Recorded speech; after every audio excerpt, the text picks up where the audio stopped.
Hello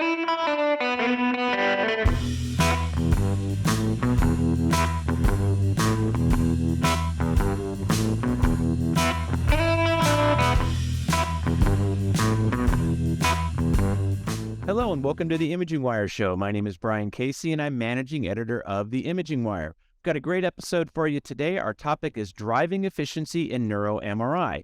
And our guests are Karen Holzberger of SpinTech MRI and Dr. James Backstrom of Armstrong County Memorial Hospital. Karen, Dr. Backstrom, welcome. Hi, Brian. Thank you. Thank you. It's nice to be here. Yeah, so let's start with introductions. Karen, can you tell us a little bit about yourself? I've had the pleasure of being at SpinTech MRI for the past year or so as their president and CEO. I've been in radiology forever, and it's terrific for me to be at the crux of something so special that we can bring to the health systems with some of the challenges that the health systems are facing in looking for ways to drive efficiency for the benefit of the patient, the benefit of getting more patient backlog through in Neuro MRI. So to be part of this great team of physicists to bring our product to market. Great. Well, thanks for being with us. Dr. Backstrom, can we hear a little bit about you? Sure. I'm a pediatric neuroradiologist, have practiced predominantly in the academic sphere for some years. Found myself in a community hospital. I thought I was going to be there for a year as a way station, but found myself liking it and really enjoying the community and some of the challenges of the community, and have been involved in a community hospital really nonstop then for the last 20 years or so. Great. Now, you're with Armstrong County Memorial Hospital, and that is in Pennsylvania. Can you tell us a little bit about that? Sure. It's a small community hospital in a section of Pennsylvania, which is relatively rural. And we are licensed for 130 beds, used to be licensed for 160. We have a very, very impressive history of having innovation be part of our hospital system. For a small hospital, we have a wound center, we have hyperbaric oxygen chambers, we have a very robust robotic program. We have neurosurgery, we have cardiology, a STEMI program. So for a small community hospital, we have actually, I think, been really on the cutting edge of many things and over the years. Sounds like you guys are able to offer some pretty advanced services there. Yes, sir. Now, a lot of community hospitals obviously have been under a lot of pressure in the U.S. healthcare system today. What are some of the main issues that your hospital is facing? Well, that's correct. I think that up to the point of COVID, I would say our hospital was of the most robust in the sense that we had, great service lines, great patients, a very dedicated workforce. COVID changed things dramatically, and coming out of COVID, all of a sudden we couldn't find the workforce. We had to go to the locums market to bring in nurses. People simply didn't want to work in a hospital. I think patients were a bit afraid of the hospital. And at the same time, I think there were some dramatic ways that the insurance companies were putting pressure to lower their costs. And the consequence of that was that, many of our reimbursement strategies began to look relatively weak. And so we, like I can say every other community hospital that I know of, quite frankly, in Pennsylvania and beyond, have been trying to find ways to be sure that we are going to remain relevant to our communities, if not even dynamic to our communities. And, obviously that means keeping radiology services intact and making sure that we have, the appropriate imaging equipment and everything to support all the other services, the emergency room, the surgical services that we enjoy. We also are a very large cancer center. We just invested $8 million in a brand new cancer center. So, again, we have needs for imaging, but as we all know, imaging is expensive, both at buying the equipment as well as maintaining the equipment and maintaining the workforce to support it. What are some of your biggest technology needs there at Armstrong? Well, I think that there was a period of time, I'm the chief medical officer there, so I've been there for 4 years in that role. And I think that I was there probably 14 years ago as the head of radiology and bought most of the equipment that is there. It has serviced them well, but it is at the end of life. And so all of a sudden we're faced with buying an entire new department. We currently function with 2 MRIs, 2 CTs, a very, very dynamic ultrasound department, nuclear medicine department, and we have an IR service. We've actually been able to accomplish buying some of that, but the thing that we looked at from a budgetary standpoint that we just were not going to be able to absorb at this point is to maintain the 2 MRIs that we had. So I was faced with a busy 2 MRI unit and trying to find ways to, buy only one and yet still service our patients. And that obviously is going to involve more hours, but, I'm looking for ways to be the most efficient. And I think that the key to this really for all of us is innovation. Radiology has a history of innovation. It has defined our profession in many ways. I'm proud of that as being part of a radiology profession, but this is a call that we've made to our partners in the industry, in physics. How is it that we're going to weather the storm in radiology, maintain the service, but do it at a lower cost and try to basically make sure that some of these large ticket items either become smaller or we find ways to be more efficient with one instead of two. And that's really the problem that I face at Armstrong County Memorial Hospital. And so you've got 2 scanners now, and you're looking at having to replace both of those with just 1 scanner, correct? Yes, sir. This all came up at a budgetary meeting. It's kind of a surprise, but basically was told that, the people that do the analysis with the spreadsheets informed me that there was simply no way that I was going to be able to replace both scanners, and I was going to have to be creative in finding a way to close one entire scanner department and move it to a single scanner and yet still maintain the services. Wow. So that's when you started to look for solutions to your challenge, and that's when you turned to SpinTech MRI? Yes, sir. That's sort of when I began to look at it and began to talk to as many people as I could about, what is out there and what can I do to find a solution. Yeah. Now, Karen, is Armstrong typical of the kind of customers that SpinTech MRI encounters? So we're crossing, whether it's the community hospitals and the partnership that we have with Dr. Backstrom and Armstrong, or the academics. Everybody's facing the challenges that Dr. Backstrom just talked about. Pressures on budget. How do you bring in more revenue streams? How do you reduce patient backlogs? How do you just get more throughput? And so there was a keynote speaker at a conference that I was at about a month ago that talked about a staggering statistic of 45% of the health systems are running in a budget deficit this year.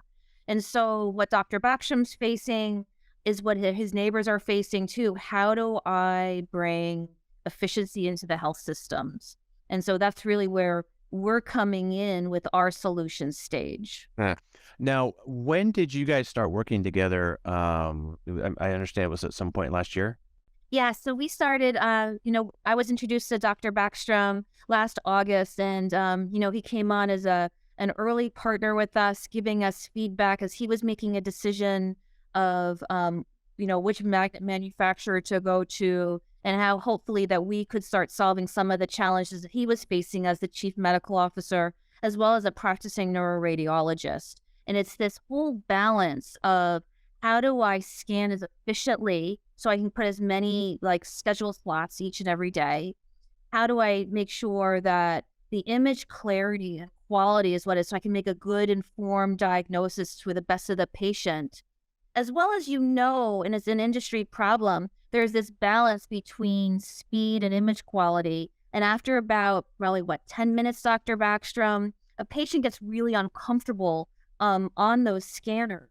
And every time the patient moves, you start to get blurriness and you compromise the image quality. So in my county too, Karen, as you know, it's probably compounded because my county is an aged county. And so anything that you can do to decrease noise, improve speed, it translates into patient satisfaction, translates into them going home and saying, man, you should see what happened to that MRI. I got done very quickly and the knocking wasn't as loud, et cetera. So we've got to be very attentive to that. It's just it's a very aged population. Right. And so that partnership is where we started as he was looking and we were introduced to each other. And I'm so grateful for what Dr. Backstrom has done in concert with us. Okay. Now, Karen, can you talk a little bit about SpinTech MRI's Stage software, because that's the solution that we're talking about here, correct? Right. So, to give everybody a little bit of context, Stage is our software platform that sits between the MRI, so it sits side by side as at the acquisition or the scanner, and is integrated into workflow to the diagnostic tools, the PACS, the electronic healthcare record, right there side by side. We really think about really the key value that we bring is 30% improved efficiency for the routine work. So when I talk about routine work, it's brain with and without contrast, a type of studies that ordering physicians are looking for, and what Dr. Backstrom and his colleagues in the radiology community read. We're in workflow. It's really important. I think one of the other challenges that leads to burnout, and that is the fact that if the doctors have to swivel chair, they don't have time to wait for information. They don't have time to go look at another diagnostic viewer or wait for AI results. We're right in that workflow. We're also a little bit different, and Dr. Backstrom talks about this all the time. So I'm not a physicist, but I am surrounded by some of the brightest in the company who are physicists who have really built this software and this software platform from the ground up. You know, we're just a different approach than AI, and we're complementary to AI, but we're a fully sampled physics-based approach. So we take what's the best coming off of the patient's data, off the MRI, and the way that we acquire the information, process the information in line, and then put it in workflow to the doctor to do, the radiologist to do the interpretation in their PACS. We're right there. And it's just a physics fully sampled based approach. So we just take the best of the machine, best of that patient's data, and be able to provide increased image clarity 30% faster. So you think about speed, image clarity for that. And we work across different makes and manufacturers, which is important too. You know, as say if Dr. Backstrom is making some decisions on MR, but you see the consolidation within health systems. People have a mix. They may be like anchored to one solution like Siemens, but maybe the community hospital that they've acquired or the outpatient imaging center has a Philips machine. And our benefit, because we're DICOM based and physics based, that we understand the MR ecosystem for neuroimaging. If I can amplify one thing that Karen said, because I think it's important. So I told you I was involved in academics, and certainly in my younger days dealt with physics virtually daily, and physicists who helped both with research projects and helped me, a young radiologist, not a physicist, to understand the complexities of MR. What I can tell you that what has been really almost revitalizing in many ways to me as a radiologist, to watch what can happen if we put the power of radiologist clinical work together with the minds of physicists and ask the right questions and have some back and forth, such that we can take their skills at manipulating an MR and the efficiency of the science of MR and apply it to the clinical side of MRI. That interaction, I will tell you, was not expected. It was not part of the deal that I signed up for when I, talked to SpinTech the first time. But I can tell you that, we have improved each other, and that is what's needed in medicine. I mean, that interaction has been exciting and has resulted in improved imaging, improved speed, and improved product. And, I really believe we're on to something with respect to, again, bringing physics and really the science of physics back into the clinical sphere of radiology and doing it in line with the efficiency model. This would be a great time to maybe take a look at some cases and kind of real world experience with Stage. So if we could get those cases loaded up, and Dr. Backstrom, if you could maybe walk through what we're taking a look at. Sure. So I brought just a couple of cases, and there's nothing fancy here. I really wanted to kind of take you through the process that I went through when looking at this. Remember, what I was looking for was some way to basically improve my speed of each individual head exam, thinking that since that's my most common exam, I could improve perhaps the number of cases I could get on a scanner. And so, I was looking for parity. I wanted to find out if I could get speed and not lose anything. What I didn't anticipate is, could I get speed and gain something? And that's exactly really what has happened over the course of time of my utilizing the stage platform. So this is just a saddle T1, familiar to everybody. And John just run through it and basically stop there, perhaps. Yeah, that's good. And so this T1 image, as it turns out, has a higher resolution than my previous T1s that I used with the spin technique. It has improved signal to noise ratio. The gray-white junctions are so much better defined, and for pediatric radiology, that's something I actually love to see. You'll notice that the blood vessels are white. That is a difference because of the way we do the stage. I find that to be advantageous. It's just something I had to get used to whenever I began to look at these images.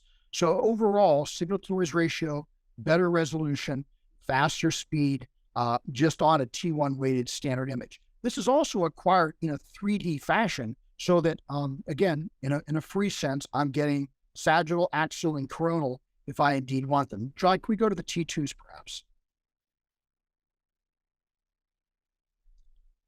Now, the T2 weighted image, and remember that stage is somewhat SWI based. So basically on the T2 weighted images, again, we're getting much improved contrast resolution, better signal to noise.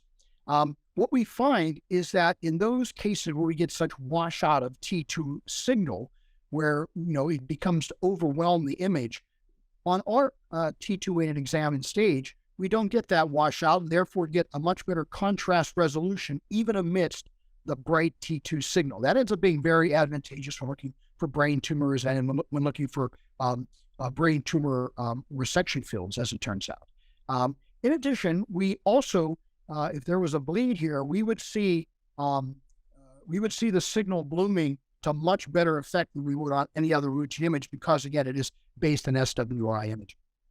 And so, John, maybe we can look at an SWI image just to kind of show that as well. Now, this is an SWI image, and a little better phase encoding. We don't get quite as much artifact on this because of the way that we do it. One of the things I really like about this is that you can see actually the peripheral veins and the surface veins to much better advantage, and obviously you have the advantage of looking for anything that's going to cause signal blooming. So again, 3 dimensions for this, 3 dimensions for the T2, 3 dimensions for the T1, and then in our standard imaging, we will add in a diffusion weighted imaging, and we'll add in a flare imaging, and feel that combination has become my routine head utilizing the stage technique. I think what's important, Dr. Backstrom, and thank you for going through that. I know you're going to go through another case, is as you're doing the stage sequence is, collected in between 5 to 7 minutes in total. Dr. Backstrom made a really great point about that we collect in 3D, and then how we process the images before getting into the packs, allows for that 30% faster scanning time, with that really decreasing the scanning time by 30%, which then allows, when we've been working with the department, of actually putting in increased slots per the day. You think 30%, and it's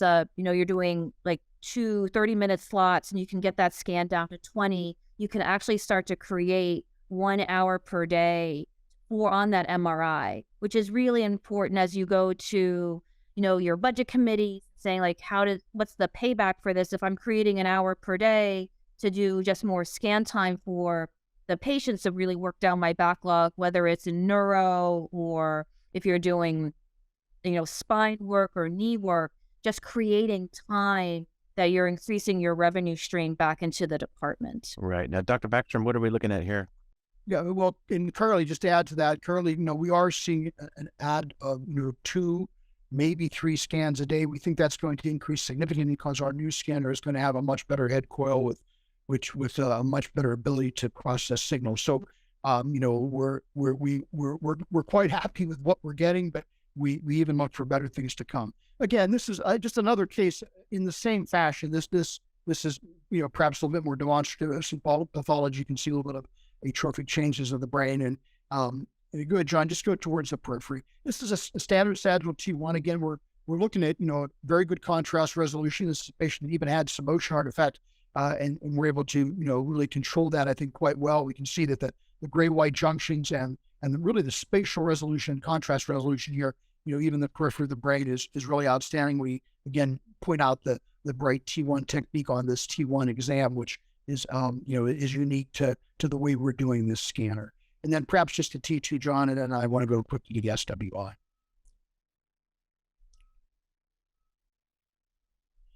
Back to the T2. Go back, John, you can see that there are indeed areas that have some signal blooming.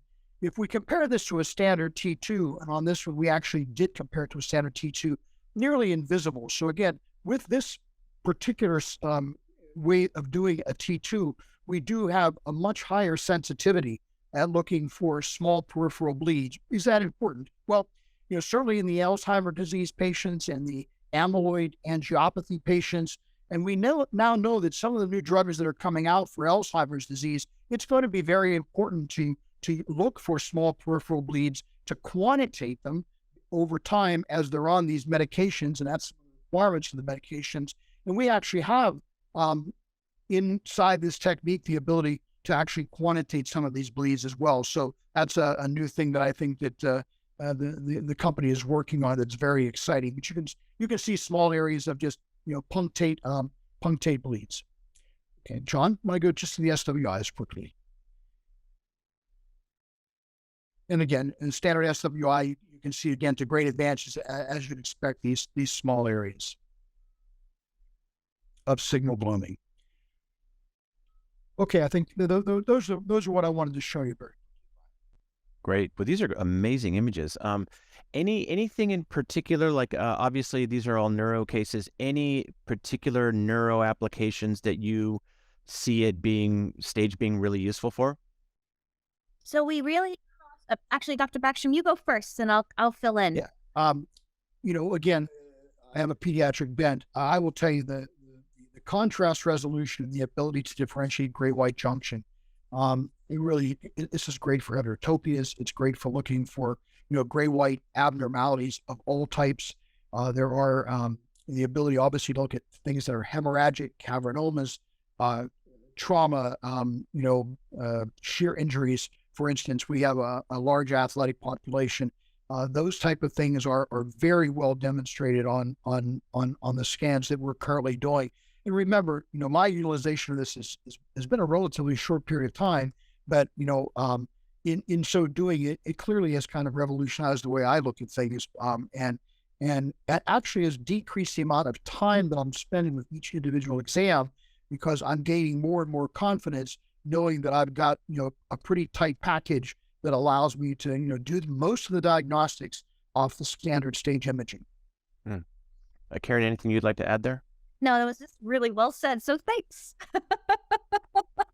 So as we kind of come to a close, Dr. Backstrom, do you feel like stage is helping Armstrong stay competitive in today's environment? I do. I think these guys are on the cusp of a revolution. I have to tell you, I think that we're talking about things with them that I think we have not talked about with another company. And there are things that are extremely timely in today's world. Efficiency, smoothing the scanning process and the reading process so that we can deal with burnout as opposed to just, I invent a new sequence, so I'm going to just throw it up. So now instead of having 14 sequences to look at, I have 17 and a half or whatever. What do we need to do to make the diagnosis? How can we service the patient as quickly as possible on the scanner? How do we use these really expensive resources efficiently? And can we use our physics brethren to basically give us some advice on how it is we can basically, let's say, squeeze the most out of these expensive pieces of equipment that are so beneficial to patient care? This kind of conversation, I've dealt with vendors for a long time over my life.